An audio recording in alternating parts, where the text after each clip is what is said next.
Aujourd'hui, je voulais vous parler un petit peu de Harry Potter et du monde de la magie. J'ai tous les livres d'Harry Potter en français, ici, et aussi en anglais qui sont ici. À ce qui paraît, Harry Potter, c'est un livre alchimiste qui met en avant l'œuvre alchimiste. L'œuvre alchimiste, c'est quand on fait passer du plomb à l'or pur.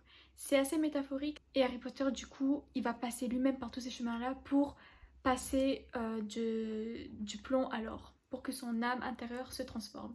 On va commencer par le chapitre 1. Donc ça, c'est l'éveil initiatique, c'est le tout début, c'est le commencement à l'œuvre noire, quand tout est encore très brut. L'alchimie se fait en 3 grandes étapes. D'abord le nigredo, qui est la noirceur, la mort. Ensuite, l'albedo, qui est la purification.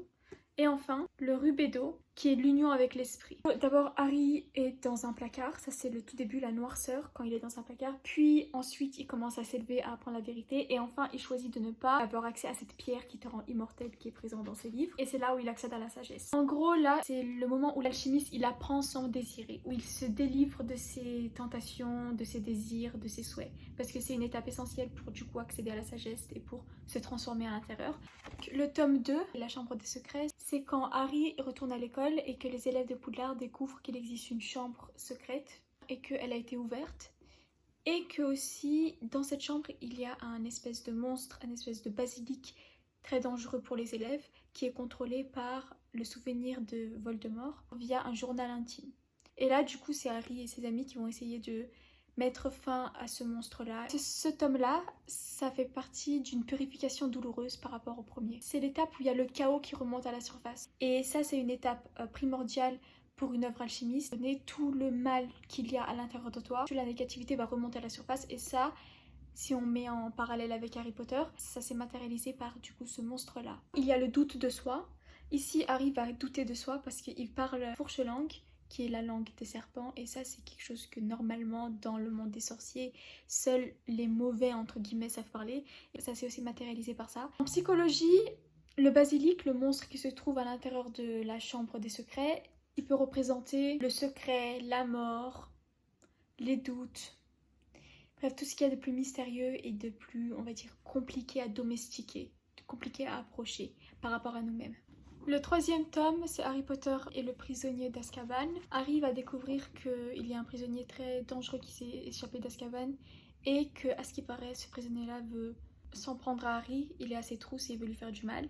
Et du coup, toute l'école est au courant. Et du coup, ils ont mis en avant des détraqueurs dans l'école qui va du coup surveiller un petit peu. Les détraqueurs, c'est comme des créatures très sombres et très un peu mystiques qui ont une énergie très négative parce qu'ils se nourrissent du bonheur, ils se nourrissent des émotions positives des gens, ce qui fait que quand on est en présence d'eux, quelqu'un va ressentir que des espoirs, une négativité et une très grande déprime. Ce chapitre-là, par rapport à l'œuvre alchimiste, ça nous fait penser à la réconciliation avec l'ombre. Parce que du coup, le détraqueur qui est mis en avant, qui est l'ombre en quelque sorte, et il va rendre les gens déprimés, il va rendre les gens limite sans vie, tellement qu'il va aspirer leur bonheur, leurs rêves, leur espoir.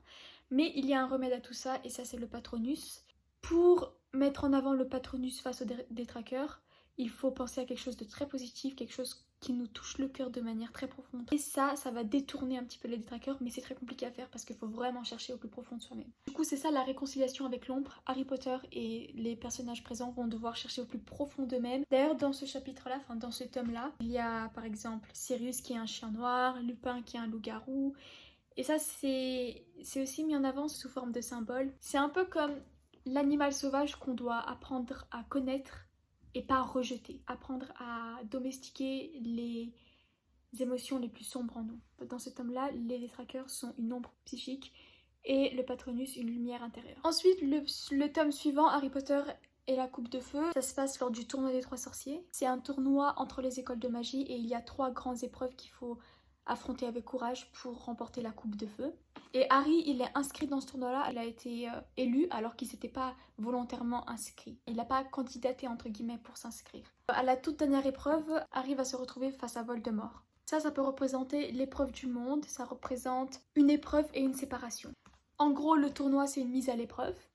Dans le tournoi-là, il y a la terre, l'eau et le feu, et l'air aussi, et chacun représente quelque chose. La terre va représenter la mort par exemple, l'air la réflexion, le feu la volonté et l'eau les émotions. Dans ce tome, Cédric, un ami de Harry et aussi quelqu'un qui va être dans le tournoi, il va mourir et ça peut représenter la mort psychique. C'est une confrontation à cette mort-là. Alors que Cédric va mourir, Voldemort va renaître, donc il y a aussi ce contraste-là entre la confrontation de la mort avec quelqu'un de proche et la confrontation d'une renaissance de quelque chose de terrible. En d'autres mots, ici l'innocence est détruite et Harry est dans l'œuvre blanc. Dans l'œuvre blanc, c'est là où l'innocence commence à se détruire. Ensuite, le tome suivant qui est Harry Potter et l'Ordre du Phénix. Dans ce tome-là, Harry Potter, il va rejoindre l'Ordre du Phénix qui est, on va dire, une société secrète qui cherche à combattre Voldemort parce que le ministère de la magie, il refuse encore de croire au retour de Voldemort. C'est dans ce tome-là aussi qu'il y aura une nouvelle professeure qui est Ombrage, Dolores Ombrage, et qui va un peu incarner l'autorité sans loi, la loi abusive si vous voulez. Elle va incarner le pouvoir abusif. Et c'est aussi dans ce tome-là que Harry va se rebeller, qu'il va avoir une crise intérieure. Par exemple, au début, il va se rebeller contre ses amis, il va dire qu'il s'est senti incompris. Mais il va aussi prendre les devants et il va agir dans l'ombre. Il va créer une armée, l'armée de Dumbledore, pour du coup contrer Voldemort. En gros, dans ce tome-là, la vérité s'enseigne en secret. Ici, Harry va perdre des gens proches de lui, dont Sirius, qui représentait un peu comme son père. Et donc du coup, ça sera la première perte qui va le toucher. La deuxième, ça va être Dumbledore, qui va être encore une deuxième très grande perte. Et dans cet homme-là, niveau alchimiste, ça peut signifier le fait que Harry doit se débrouiller sans maître. C'est un peu l'épreuve de l'âme sans maître. C'est là où on se forge soi-même. Dans le tome suivant, Harry Potter et le prince de sang mêlé, Harry va découvrir un manuel de potions magiques qui est noté par le prince de sang mêlé et qui va du coup l'aider beaucoup dans ses devoirs, dans ce qu'il a à faire et dans tous ses examens. C'est aussi dans ce tome-là que Harry avec Dumbledore, il va plonger dans les souvenirs de Voldemort. C'est dans ce tome-là qu'on va un peu plus découvrir le passé de Voldemort. À la fin, d'ailleurs, Dumbledore, il va finir tué par Rogue.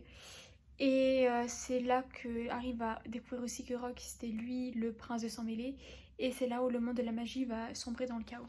C'est ce tome-là qui nous prépare à la mort. C'est dans ce tome-là aussi qu'il y a les Horcruxes, qu'on commence à parler des Horcruxes. Les Horcruxes, c'est là où Voldemort a laissé des fragments de son âme, qui fait que du coup il peut pas mourir. Il faut tuer tous les Horcruxes pour que Voldemort meure.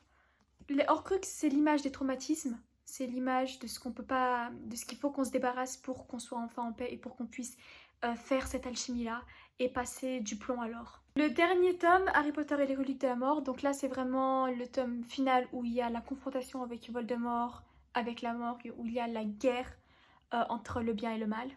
Dans ce tome-là, c'est mourir pour renaître. Le plus sage dans ce tome-là et dans l'œuvre alchimiste, c'est celui qui va accepter la mort et c'est ce que Harry va faire dans ce livre-là. Il va accepter la mort, il va même aller vers la mort et il va accepter de mourir de se sacrifier pour sauver le monde de la magie. Le moi meurt, l'ego meurt pour que l'être puisse renaître. Une fois qu'il renaît, il renaît pur et c'est là que l'alchimie s'est faite. Donc voilà, tous ces tomes, c'est un vrai voyage entre tout ce qu'il y a d'alchimie, toute cette transformation intérieure qu'il faut pour passer du plomb à l'or. Et voilà, n'hésitez pas à me dire ce que vous en pensez, qu'est-ce que vous en pensez de l'alchimie. Merci beaucoup de regarder et à bientôt.